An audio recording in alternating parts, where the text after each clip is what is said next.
자, 오늘은 직장 내 괴롭힘 금지 규정 개정 내용에 대해 살펴보도록 하겠습니다. 근로기준법 개정을 통해서 2019년 7월 16일 비로소 직장 내 괴롭힘 금지에 대한 개념이 저희 법에 반영이 되었습니다. 2019년 7월 16일 최초 적용된 이후에 약 1년이 조금 넘게 경과된 현 시점에서 또 개정이 있었죠. 오늘은 이런 개정 내용을 중심으로 살펴보겠습니다. 76조의 2 직장 내 괴롭힘 금지에 대한 정의 규정을 두고 있습니다. 주체 그리고 행위 요건 등을 별도로 규정을 하고 있습니다. 물론 이 내용 중에서는 업무상 적정 범위, 그러니까 소위 직장 내 괴롭힘을 판단하는 가장 중요한 키워드죠. 업무상 적정 범위에 대한 내용들 때문에 현장에서 상당히 많은 혼란이 있는 게 사실입니다. 예컨대 똑같은 행위가 누구에 의한 행위냐에 따라서 그 결론이 또 달라질 수 있는 거고, 여러 가지 어떤 내용들이 있을 수 있습니다. 시간이 되면 다시 한번 저희가 이런 어떤 행위 요건에 대한, 특히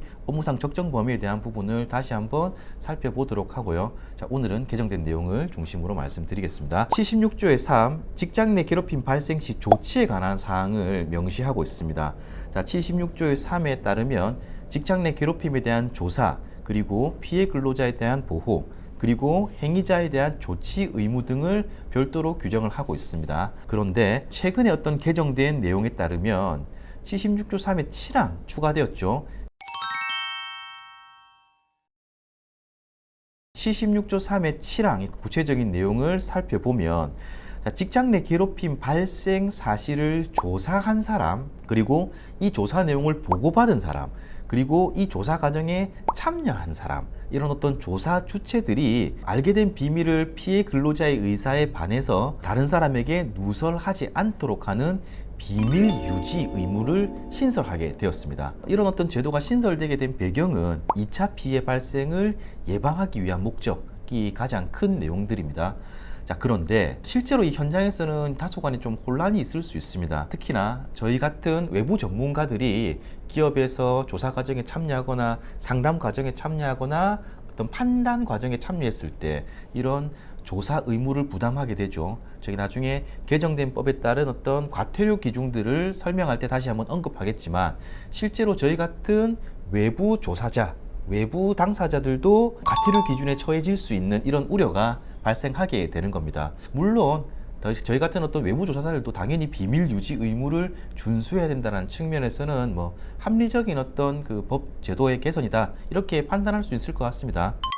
과태료 기준 중에 사용자에 의한 직장 내 괴롭힘 어떤 내용들이 1,000만 원짜리 과태료 기준에 처해졌다라는 부분에 또 주목할 필요가 있습니다. 자, 여기서 말하는 사용자란 시행령에 별도로 규정을 두고 있는데, 사용자의 배우자, 그리고 사촌 이내의 혈족, 그리고 사촌 이내의 인척까지를 친족으로 정의하고 있습니다. 사용자와 사용자의 친족인 근로자. 그러니까 이제 배우자, 그리고 사촌 이내의 혈족, 그리고 사촌 이내의 인척까지는 사용자의 어떤 카테고리에 묶어서 그에 의한 직장 내 괴롭힘은 단순히 어떤 조사, 그리고 어떤 가해자에 대한 징계, 이런 프로세스에 포함을 시키는 것이 아니라 별도 어떤 과태료 기준을 둬서 처리하겠다라는 거죠. 합리적인 접근이죠. 예컨대 사용자가 가해자가 되었을 때, 사용자가 행위자가 되었을 때 이 사용자를 직장 내 징계 프로세스 안에 넣을 수가 없죠. 당연한 거죠. 그러면 이 사용자가 직장 내 괴롭힘을 했을 때 징계 프로세스에 담을 수 없다는 건 이 사용자의 행위를 규제할 수 있는 조치도 사실상 존재하지 않았다, 이렇게 얘기할 수 있는 거죠. 그렇기 때문에 이런 어떤 과태료 기준을 통해서 사용자의 행위를 적극적으로 이제 예방할 수 있도록 하는 것은 굉장히 어떤 바람직한 제도의 개선이다, 이렇게 볼 수 있을 것 같습니다. 직장 내 괴롭힘에 대한 조사, 피해 근로자 보호, 그리고 행위자에 대한 조치, 비밀 유지 의무 위반, 이 경우에도 과태료를 별도로 부과하는 방식으로 이번에 제도가 개정되었습니다.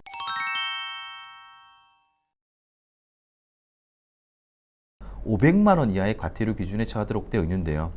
자, 과거의 논리대로라면 실제로 그 피해 근로자에 대한 어떤 불이익 조치, 예컨대 신고한 근로자, 어떤 피해 근로자가 다소 좀 과하게 무고에 가까운 수준의 어떤 그 직장 괴롭힘 신고했다라는 이유로 좋지 않은 곳에 발령을 낸다든지 이런 어떤 불이익한 처분을 했다, 이런 경우는 저희 근로기준법 가차 없죠.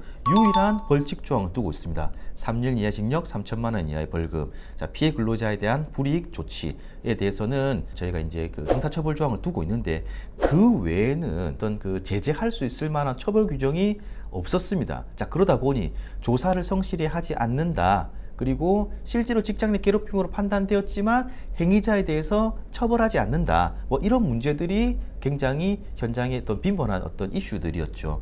자, 그래서 저 근본 개정 근로기준법을 통해서 실제로 이렇게 조사를 성실히 하지 않았을 때, 또는 피해 근로자에 대한 보호 조치를 명확하지 하지 않았을 때, 그리고 행위자에 대한 어떤 징계 조치를 하지 않았을 때, 그리고 비밀 유지 의무를 위반했을 때 500만 원 이하의 과태료 기준을 두고 있죠. 당연히 개별 근로자의 입장에서는 진정을 통해 사업주에게 과태료 부과를 요구할 수 있는 법 위반 사실을 알려달라는 어떤 진정 행위를 통해서 사업주는 과태료 처분을 받을 수 있는 그러한 어떤 상황에 놓이게 된 것까지를 우리가 이제 주목해야 될 필요가 있습니다.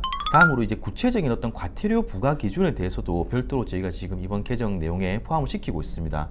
국민권익위원회의 권고 내용에 따라서 가중처분 기준 반영 내용들이 일괄 좀 정비가 되었습니다. 자, 그래서 어떤 그 부가에 대한 형태는 직장 내 성희롱 어떤 부가 체계랑 사실은 좀 비슷한 어떤 형태를 띠고 있습니다.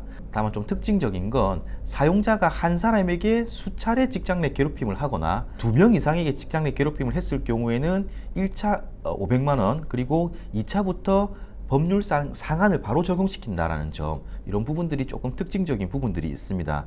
그리고 개별적인 내용들을 보면은 1차, 2차, 3차 이런 어떤 단계적으로 과태료를 부과하는 어떤 시스템, 예컨대 이제 산업안전보건법상의 재발생 보고 의무 위반 뭐 이런 경우에도 비슷한 기준들을 적용하고 있죠. 이러한 내용들과 어떤 유사한 형태의 과태료 기준이 설정되었다, 이렇게 볼 수 있을 것 같습니다. 자, 지금까지 직장 내 괴롭힘 금지 규정 2021년 10월부터 적용되는 어떤 개정 내용들을 살펴봤습니다. 다음으로는 직장 내 괴롭힘의 어떤 실무자들이 어떤 그 차관상을 갖고 조사를 하고 상담을 하고 판단을 해야 되는지에 대한 실무적인 팁을 조금 드리는 시간을 갖도록 하겠습니다. 자, 이상 마치겠습니다. 감사합니다.